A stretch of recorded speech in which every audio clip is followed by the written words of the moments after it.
அஸ்ட்ரோசைன் channel வாயிலாக உலகெங்கும் வாழ்ந்து கொண்டிருக்கும் சகோதர சகோதரிகளுக்கு அன்பார்ந்த வணக்கங்கள் மற்றும் வாழ்த்துக்கள். இன்றைய பதிவு ஏப்ரல் மாத ராசி பலன்கள். முதலில் ஏப்ரல் மாதத்துக்குரிய கிரக நிலைகளை பார்க்கலாம். அதன்படி பார்க்கும் பொழுது ரிஷபமனையில் குரு பகவானும் இந்த செவ்வாய் பகவான் மிதுனமனையில் அமைந்திருக்கார் அல்லவா. வருகின்ற ஏப்ரல் மாதம் 3ஆம் தேதியன்று செவ்வாய் பகவான் கடகமனைக்கு பயிற்சியாகிறார். கன்னிமனையில் கேது பகவான் வீற்றிருக்க மீனமனையில் பார்த்தீங்கன்னா 5 கிரகங்கள் இணைவு பெற்றிருக்கு. அதன்படி பார்க்கும் பொழுது சூரிய பகவான், ராகு பகவான், சுக்கிரன் வக்ரம் பெற்று, புதன் பகவான் வக்ரம் பெற்று, சனி பகவான், இந்த 5 கிரகங்கள் மீனமனையில். இதில் பார்க்கும் பொழுது 7ஆம் தேதி, அதாவது ஏப்ரல் மாதம் 7ஆம் தேதி என்று புதன் பகவான் வக்ர நிவர்த்தி அடைகிறார்.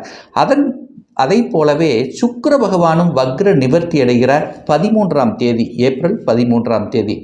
சூரிய பகவானுடைய பெயர்ச்சியானது ஏப்ரல் மாதம் 14ஆம் தேதி மீனத்திலிருந்து மேசமனைக்கு பயிற்சியாகிறார்.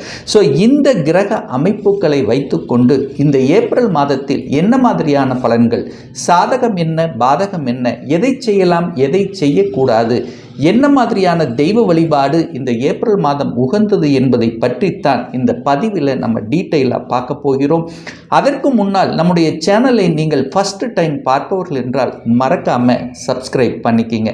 சிம்மராசி அன்பர்களே, இந்த ஏப்ரல் மாதம் என்ன மாதிரியான பலனை தரும் அப்படின்னு பார்க்கும் பொழுது 5 கிரகங்கள் 8ஆம் இடம் என்று சொல்லக்கூடிய அட்டமஸ்தானத்தில் இருக்கிறதுனால எதிர்பாராததை எதிர்பாருங்கள் அப்படின்னு சொல்கிறேன்.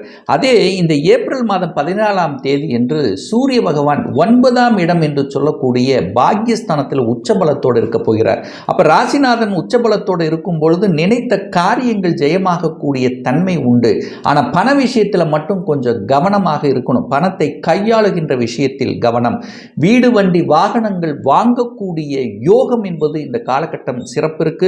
குழந்தைகள் படித்தவுடன் உங்களுக்கு வேலை கிடைக்கக்கூடிய அமைப்பு, வெளிநாட்டு வேலைகள் தேடி வரக்கூடிய தன்மை, வெளிநாட்டுக்கு சென்று வரக்கூடிய பாக்கியம் என்பது இந்த மாதம் இருக்கிறது. உங்களுடைய எண்ணம், செயல், சிந்தனைகள் சிறப்பு பெறும். எதையெல்லாம் தடைப்பட்டு கொண்டிருந்ததோ அந்த தடைகள் இப்போ விலகக்கூடிய தன்மை, புத்துணர்ச்சி கிடைக்கும். ராசிநாதன் வலிமை பெற்றாலே, அதாவது இந்த ஏப்ரல் 14க்கு அப்புறம் ராசிநாதன் வலிமை பெறுகிறார். அப்போ பாக்யாதிபதி வலிமை பெறுகிறார். உங்கள் ராசி அதிபதி உச்ச பலம் பெறுகிறார். வருடத்துக்கு ஒரு முறை, ஒரு மாதம் இந்த உச்ச பலத்தோடு இருக்கும்போது தன்னம்பிக்கை கிடைக்கும். எதையும் சாதிக்கலாம், எதையும் வெற்றி பெறலாம் என்கின்ற தன்னம்பிக்கை உணர்வை கொடுக்கக்கூடிய ஒரு மாதமாக இந்த சிம்மராசினருக்கு நிச்சயமாக அமையும். தன விஷயம், குடும்ப விஷயம், வாக்கு விஷயத்தில் மட்டும் கவனமாக இருக்கணும். ஏன் சொல்கிறேன், 5 கிரகங்கள் 2ஆம் இடத்தை பார்க்குது. அப்போது சனி என்கின்ற கிரகம் இந்த சிம்மராசி என்பர்களுக்கு ஆகாதவன், 6க்குரியவன், கட்டன், நோய், எதிர்ப்பு, பகை, வம்பு, வழக்கை தரக்கூடிய அந்த சனி பகவான் 2ஆம் இடத்தை பார்க்குறார். அப்போ சனி பகவான் எங்கே பார்க்குறாரோ அங்கே கெடுப்பார். அப்போ குடும்பத்தை கெடுப்பார் என்கின்ற அமைப்புக்கு ஏற்ப நீங்கள் ஜாக்கிரதையாக இருக்கணும். அப்போ கணவன் மனைவிக்குள்ளே கொஞ்சம் விட்டு கொடுத்து போகணும். எந்த ஒரு டிசிஷனாக இருந்தாலும் 2 பேரும் உட்கார்ந்து பேசி முடிவெடுப்பது நல்லது என்பதை ஞாபகத்தில் வைத்துக் கொள்ளுங்கள்.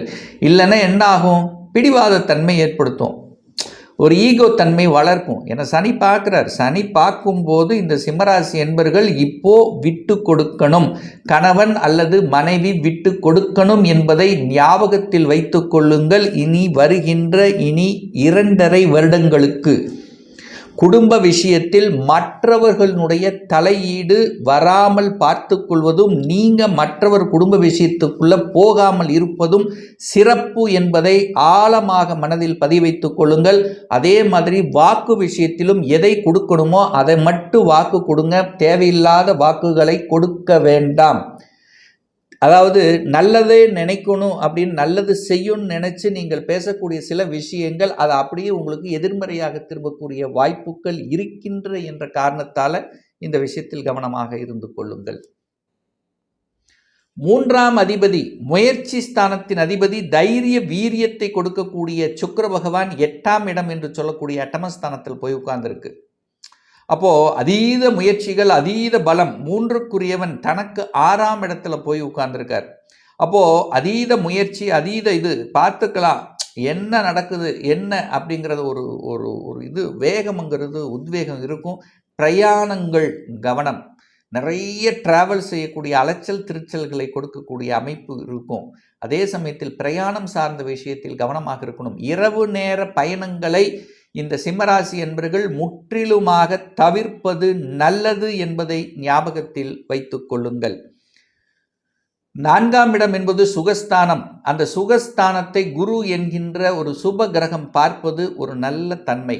இதுவரைக்கும் சனி பார்த்து கெடுத்து கொண்டிருந்தார், சுகஸ்தானத்தை கெடுத்து கொண்டிருந்தார். அதுவும் குறிப்பாக தாய் ஹெல்த் விஷயங்கள் நிறைய செலவு செஞ்சுருப்பீங்க. தாயோட கருத்து வேறுபாடு, தாயை விட்டு பிரிவது, தாயோட சண்டையிட்டு கொள்வது, தாயை விட்டு பிரிந்து தூரமாக இருப்பது, தாயோட அதாவது தாய் வர்க்கம் சார்ந்த விஷயத்தில் ஒரு இசைவு இல்லாமல் இருந்த இந்த சிம்மராசி என்பவர்கள் இப்போ ஒரு இசைவு, ஒரு அன்னோனியம் என்பது நிச்சயமாக ஏற்படுத்தும். தாய் வர்க்கம் ரீதியாக இருந்து வந்த பிரச்சனைகள் தீர்க்கப்படும். தாயினுடைய சொத்துக்கள், தாய் சார்ந்த விஷயத்தில் இருந்து வந்த பிரச்சனைகள் தீர்க்கப்படும். தாயினுடைய சொத்துக்கள் உங்களுக்கு கிடைக்கும். தாயினால நன்மைகள் உண்டாகக்கூடிய ஒரு நல்ல மாதமாக அமையும். குழந்தைகள் நலன் எப்படி இருக்கும்? 5ஆம் இடத்தை பாருங்க. 5ஆம் அதிபதி யாரு? குரு பகவான் 10ஆம் இடத்துல போய் உட்கார்ந்துருக்கார். அப்போ 5க்குரியவன் 10ல் இருக்கார். குழந்தைகள் 10ஆம் இடமான தொழில் ஸ்தானத்தில். அப்போ குழந்தை பாருங்க, இப்போ ஃபைனல் இயர் படித்து கொண்டிருக்கக்கூடிய குழந்தைகளுக்கு வேலை வாய்ப்பு நிச்சயமாக கிடைத்துவிடும். அதாவது ஒரு பிளேஸ்மெண்ட் ஆப்பர்ச்சுனிட்டி, பிளேஸ்மெண்ட்டில் வெளிநாடு, வெளி மாநிலம், இப்படி ஒரு குழந்தைகளினுடைய படிப்பு, அந்த படிப்புக்குண்டான வேலை நிச்சயமாக உண்டு அப்படின்னு சொல்லுவேன். ஏன்னா 5ஆம் இடம் அதிபதி 10ல் போய் மறைஞ்சிருக்கார். ஆனால் அதே சமயத்தில் 8ஆம் இடத்தில் இருக்கக்கூடிய சனி பகவான் தனது 10ஆம் பார்வையாக 5ஆம் இடத்தை பார்க்குறார். அப்போ குழந்தையினுடைய ஹெல்த் விஷயத்தை கொஞ்சம் பார்த்துக்கிறதும், குழந்தைகளினுடைய ஒரு வாக்குவாதம், குழந்தைகள் நம்ம பேச்சை கேட்க மாட்டேங்குது அப்படிங்கிற மாதிரி தன்மை, கொஞ்சம் விட்டு கொடுத்து குழந்தைகளை கொஞ்சம் அனுசரித்து செல்லணும் அப்படிங்கிறத ஞாபகத்தை வச்சுக்கோங்க. ஏன்னா சனி 8ஆம் இடத்திலிருந்து 5ஆம் இடத்தை பார்க்கின்ற காரணத்தால் குழந்தைகளோட கொஞ்சம் ஒரு அன்னோனியத்தோட கொஞ்சம் கோபப்பட்டு பேசுனீங்கன்னா அவங்களுக்கு திருப்பி கோபப்பட்டு பேசுவாங்க. ஸோ இந்த மாதிரி ஒரு தன்மை இருக்கின்ற காரணத்தால் கொஞ்சம் விட்டு பிடிப்பது நல்லது என்பதை ஞாபகத்தில் வைத்துக் கொள்ளுங்கள். 6ஆம் அதிபதியாக இருக்கக்கூடிய சனி பகவான் 8ல் போய் உட்கார்ந்திருக்கார். 6க்குரியவன் 8. அப்போ என்ன, சிம்மராசி என்பவர்களுக்கு கடனை கொடுப்பதற்கு தயாராக இருக்கிறது. கடன் விஷயத்தில் கவனமாக இருக்கணும். கடன் தன்னுடைய கெப்பாசிட்டிக்கு மேலே போகக்கூடாது. அதை செய்கிற இதை செய்கிற, அதாவது தொழில் செய்கிற அப்படிங்கிற எண்ணங்கள் எல்லாம் நிச்சயமாக கொடுக்கும் சிம்மராசி என்பது. ஏன்னா நீங்கள் கடன் படணும் இல்லவா? கடன்ங்கிற கடன் நல்ல கடனோ அல்லது அசுப கடனோ, ஏதோ ஒரு கடன், அந்த கடனுக்குள்ளே உங்கள் மைண்டு சுற்றி கொண்டே இருக்கும். அப்போ சுப கடன்களாக கன்வெர்ட் பண்ணிக்கிறது புத்திசாலித்தனம். சுப கடன், வீடு, வண்டி, வாகனம், இந்த மாதிரி ஒரு சுபமான விஷயங்களுக்காக செலவு செய்வது நல்லது. இந்த சிம்மராசி என்பவர்கள் தொழில் செய்யணும் அப்படின்னா, பணத்தை போட்டு தொழில் செய்யணும்னு நினச்சிங்கன்னா கொஞ்சம் யோசிக்கணும். அந்த கொடுப்பினை உங்கள் ஜாதகத்தில் இருக்கா அப்படின்னு தெரிஞ்சுக்கிட்டு செய்யணும். இல்லைன்னா கடன் கொடுப்பதற்கு தயாராக இருக்கிறது. சிம்மராசி என்பவர்களுக்கு அஷ்டம சனி நடக்கிறது. மனதை மயக்கி சில விஷயங்களில் ஈடுபடுத்தி அதன் மூலமாக மனதளவில் பாதிக்கக்கூடிய சில செயல்களை செய்வதற்கு தூண்டுதலாக அமைஞ்சுவிடும். அதுக்காக எல்லாருக்கும் அப்படி கிடையாது. ஆனால் ஒரு 20% அதுக்கான அமைப்பு இருக்கிறதுனால கொஞ்சம் கவனம். ஒரு தொழிலை விரிவுபடுத்துவது அல்லது புதுசாக எதையாவது செய்யும் போது கொஞ்சம் யோசிக்கணுங்கிறத சொல்கிறேன். ஏன்னா 6க்குரியவன் 8ல் போய் உட்கார்ந்திருக்கார். 6க்குரியவன் தனக்கு 3ஆம் இடம் என்கின்ற வளர்ச்சி ஸ்தானத்தில் இருக்கிறதுனால கடனை வளர்ப்பேன், எதிரியை வளர்ப்பார். ஹெல்த் சார்ந்த விஷயம், 6ங்கிறது நோய் அல்லவா, அவர் 8ல் போய் உட்கார்ந்துருக்கனால ஹெல்த் விஷயத்திலும் இருக்கணும் அப்படிங்கிறது தான் இந்த இடத்துல சொல்கிறேன். ஆனால் 8ஆம் இடம் என்பது வலிகளையும் வேதனை கொடுக்கக்கூடிய இடம் மட்டும் சொல்லாமல் திடீர் அதிர்ஷ்ட வாய்ப்புகள் இருக்குது. 6க்குரியவன் 8ல், கெட்டவன் கெட்டிடில் கிட்டிடும் ராஜயோகம்னு சொல்லுவாங்கள்ல, திடீர் அதிர்ஷ்ட வாய்ப்புகளும் அள்ளித்தரும். அதில் எந்த மாற்று கருத்தும் இல்லை. அதனால் சிம்மராசி என்பர்கள் எல்லாரும் கீழே போயிடுவாங்க அப்படியெல்லாம் கிடையவே கிடையாது. அப்போ ஒரு நல்ல தசாபுத்தி, அதுவும் சனி திசை நடக்குதுன்னு வச்சுங்களேன். சிம்மராசி என்பர்கள், சனிங்கிறது யாரு? 6க்குரியவன். அவனுடைய தசை நடக்கும்போது அவன் கோச்சாரத்தில் 8ஆம் இடத்தில் இருக்கும்போது நிச்சயமாக உங்களுக்கு கடன், நோய், எதிர்ப்பு, பகை, வம்பு, வழக்கு கொடுக்காமல் இருக்கவே இருக்காது.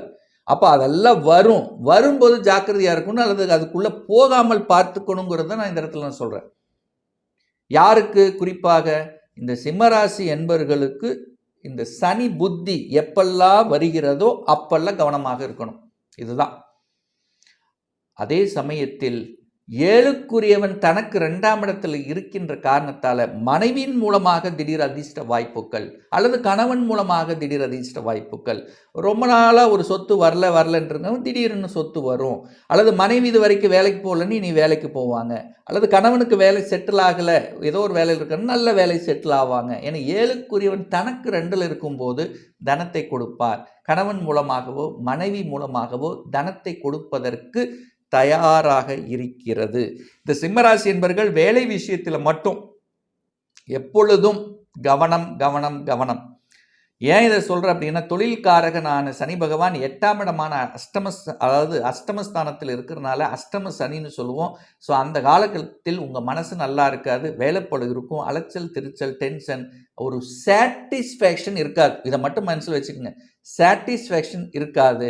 வேலை மாறணும் அப்படின்னு நீங்கள் விருப்பப்பட்டீங்கன்னா இன்னொரு வேலையை அமைத்து கொண்டு மாறுவது தான் புத்திசாலித்தனம் அப்படிங்கிறத நினைவில் வைத்து கொண்டு செயலாற்றுங்கள். இந்த சிம்மராசி என்பவர்களுக்கு நல்ல ஒரு தெய்வ வழிபாடு இந்த ஏப்ரல் மாதம் அப்படின்னு எடுத்துக்கொண்டால் குலதெய்வத்தை கெட்டியாக பிடித்து கொள்ளுங்கள். குலதெய்வ வழிபாடு ரொம்ப ரொம்ப ரொம்ப ரொம்ப முக்கியம். அதே சமயத்தில் ஆஞ்சநேய வழிபாடு, தன்னம்பிக்கை, அதாவது சனிக்கிழமை தோறும் ஆஞ்சநேயரை வழிபடும் போது நிச்சயமாக உங்கள் எண்ணங்கள், செயல்கள், சிந்தனைகள் சிறப்பு பெறும்ங்கிறதுல எந்தவித மாற்று கருத்தும் கிடையாது. இப்போ நம்ம பார்த்தது கோச்சார ரீதியான இந்த ஏப்ரல் மாதத்துக்குரிய ஒரு பொதுவான பலன்கள்.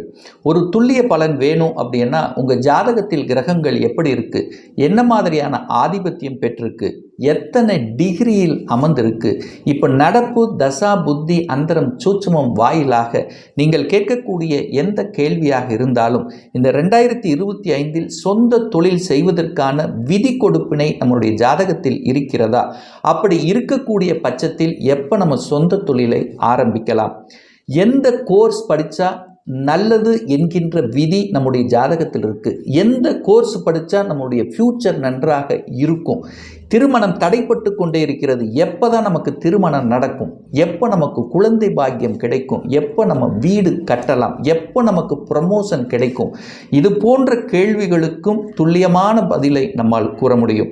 ஒரு பர்சனல் கன்சல்டேஷன் எடுத்துக்கணும், சுய ஜாதகம் பார்க்கணும் என்று விருப்பமுடைய அன்பர்கள் டிஸ்பிளே தெரியக்கூடிய நம்பருக்கு ஃபோன் மூலியமாகவோ வாட்ஸ்அப் மூலியமாகவோ தொடர்பு கொண்டு நேரடியாகவோ அல்லது ஆன்லைன் மூலமாகவோ கன்சல்டேஷன் எடுத்துக்கலாம். நேரடியாக கன்சல்டேஷன் எடுத்துக்கணும் அப்படிங்கிறவங்க நம்முடைய ஆஃபீஸ் கோயம்புத்தூரில் அமைந்துள்ளது. அதாவது கோயம்புத்தூரிலிருந்து மேட்டுப்பாளையம் செல்லும் வழியில் வெள்ளக்கிணர் பிரிவு பக்கத்தில், அதாவது அன்னபூர்ண ஹோட்டலுக்கு அருகில் அமைந்துள்ளது. பிரியர் அப்பாயின்மெண்ட் வாங்கி நேரடியாக ஆலோசனை எடுத்துக்கலாம்.